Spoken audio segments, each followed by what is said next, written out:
27 inches, 1440p, OLED, and an insane 480Hz refresh rate. This is the ROG Swift OLED PG27AQ-DP, a monitor for those looking for what ASUS says S-tier vision, S-tier victory. But they should also add S-tier pricing because this monitor comes in at a hefty $999 for 26.5 inches of OLED beauty, speed, and AI features. Now, taking a deep dive into the specs, we get a 26.5-inch WOLED panel that gives you deep and creamy blacks, 10-bit color depth with a 99% DCI-P3 color gamut coverage that is also factory color calibrated for Delta 2 less than E, and a max SDR brightness rating of 450 nits with HDR peaking at 1300 nits. We lose a little bit of clarity with the anti-glare matte coating, but this also means you don't have to worry about lighting control or intense sunlight hitting your OLED display, something that I personally prefer. There are no built-in speakers, so you'll need to rely on external speakers or headphones for sound output. Taking a look at the back for inputs, we have one DisplayPort 1.4 with downstream compression, two HDMI 2.1 ports,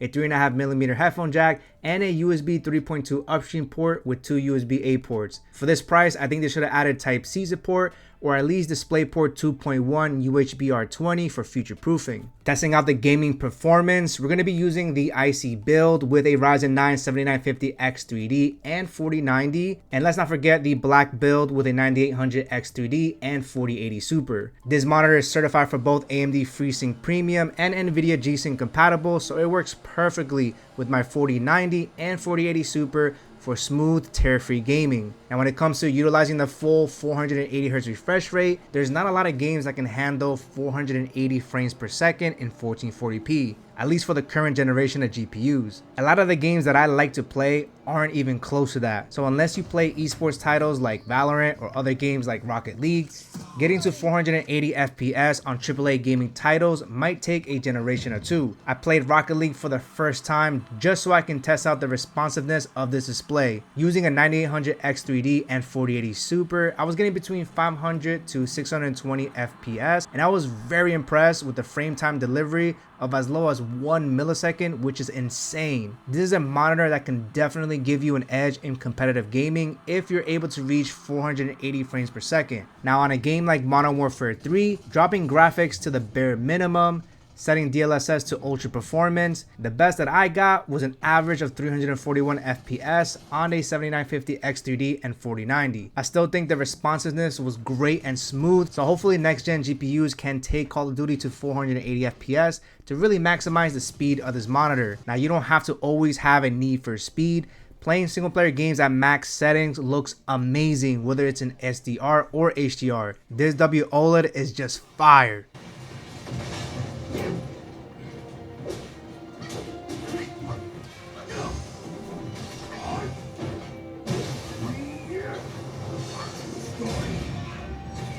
The PG27AQ-DP takes it a step further with an OLED anti-flicker feature. If you have G-Sync or FreeSync enabled on an OLED monitor, you may have come across flickering or OLED VRR flicker. Instead of disabling VRR to eliminate this, you can actually activate OLED anti-flicker in two different strengths, medium or high. While it doesn't completely eliminate it, it reduces it enough where it's no longer distracting. Setting it to high, my camera is picking up slight flickering, but in person, it looks non-existent. Now, it does say that this feature is supported in limited refresh rates. I really like this feature a lot, and it makes playing darker games a better experience without having to disable VRR.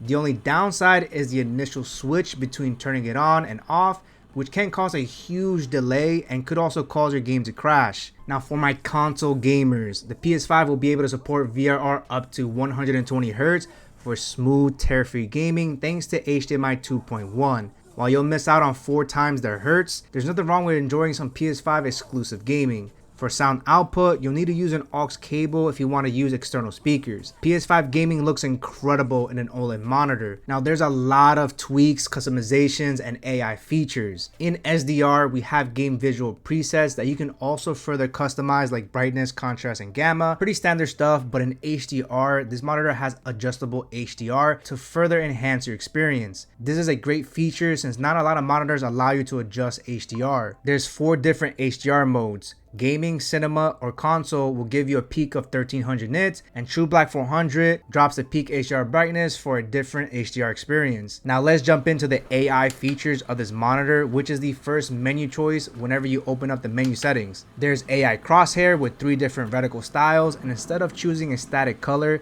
this monitor will automatically choose the best contrast color in game. Next one is my favorite, AI Shadow Boost. It raises the black levels in the section of the screens that need it, which is very helpful in first person shooters. It's not as aggressive, and to me, it's a lot better than choosing a specific level. AI Sniper is a cool feature that gives you a small zoomed in circle whenever it detects an enemy. It's pretty accurate at detecting, but you could also manually turn on sniper zoom features with different zoom levels if you want it on screens at all times. I think this monitor packs a lot of convenient and awesome features to elevate your gaming experience. There's also a mobile map helper in the AI features. Taking a break from gaming, let's look at the design of this monitor.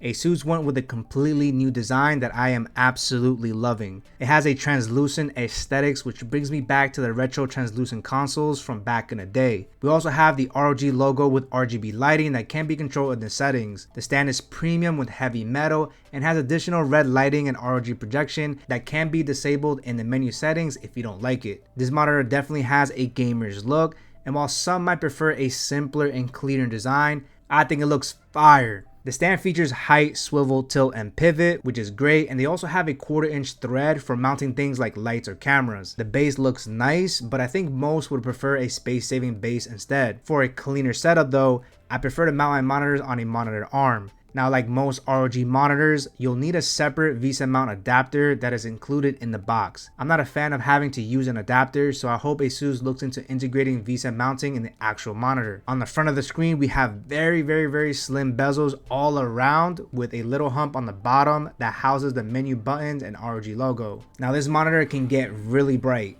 I measured an SDR peak of 471 nits on a 1% window and 286 on a 100% window. The SDR peak is one of the highest that I've tested on a 27-inch OLED monitor, which is great. For HDR, I had to adjust the HDR brightness and increase it to 100 in order for me to record an HDR peak of 1142 nits on a 1% window and 265 nits at 100%. When you're calibrating HDR, it will go up to 1300 nits. The anti-glare matte coating does an amazing job of deflecting harsh light sources. This makes it easier to use at any time of day and without having to worry about lighting control. Comparing it to a glossy MacBook display, you can clearly see the Firewolf tech lights reflected on the MacBook, while the PG27AQ DP is non-existent. This causes way less distractions, and for those that might have windows sitting opposite from you, this could be the better choice. Now, you do lose some clarity and it does give you a slight grainy look, which is more obvious in white backgrounds, but it's honestly not that bad since the thickness of the matte is very thin. If you already have an IPS or VA monitor, then you shouldn't mind this at all. Another great thing about this display is that even in intense lighting, it still remains black versus semi-gloss monitors with QD OLED that have a purplish tint. Text clarity on this monitor is also great and has a clear pixel edge feature that reduces color fringing with the latest RGWB subpixel layout. The pixel density is about 111 pixels per inch, which is fine for 1440p, and while this is a gaming monitor first, you can still be productive with Office apps, web browsing, and even editing, thanks to the accurate colors and amazing contrast. The 480Hz refresh rate does make the experience even smoother when you're scrolling through pages or you're moving your windows around.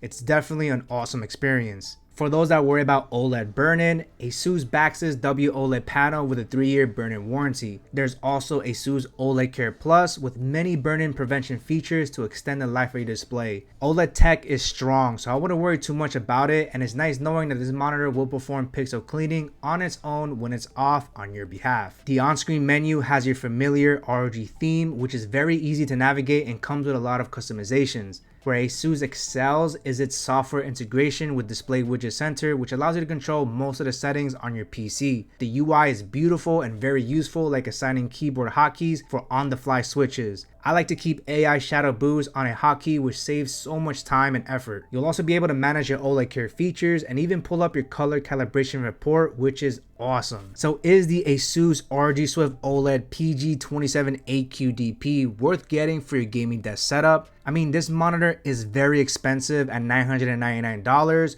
where you could get a 4K OLED monitor for that price. Some of them can even switch their native refresh rate to 480 Hz, but at a very low resolution of 1080p, which on a 32-inch monitor doesn't look that great. 480 Hz, OLED, and 27 inches is probably the best 1440p experience for ultra fast high action gaming if your game and hardware can handle those FPS. I think this monitor is worth it for those that know the game they want to play can hit a consistent 480 plus frames per second to get the maximum competitive advantage. There's many 360Hz OLED monitors out there that might be a better value, but if you want WOLED and a matte display, then this is a great choice. You should also consider that the Sony InZone M10s has the same 1440p 480Hz WOLED panel, but is $100 more. So in a way, this monitor has better value. So if you want the fastest 1440p OLED monitor that you can get today, then choosing the PG27AQDP is gonna sit nicely on your gaming desk setup. So I highly recommend it. If you're interested in getting this monitor or the many tech that you've seen in this video, I will have affiliate links down below, which also helps to support the Firewolf Tech channel. I hope this video was helpful for you guys, and I would love your support with a like, share, and subscribe. Firewolf out.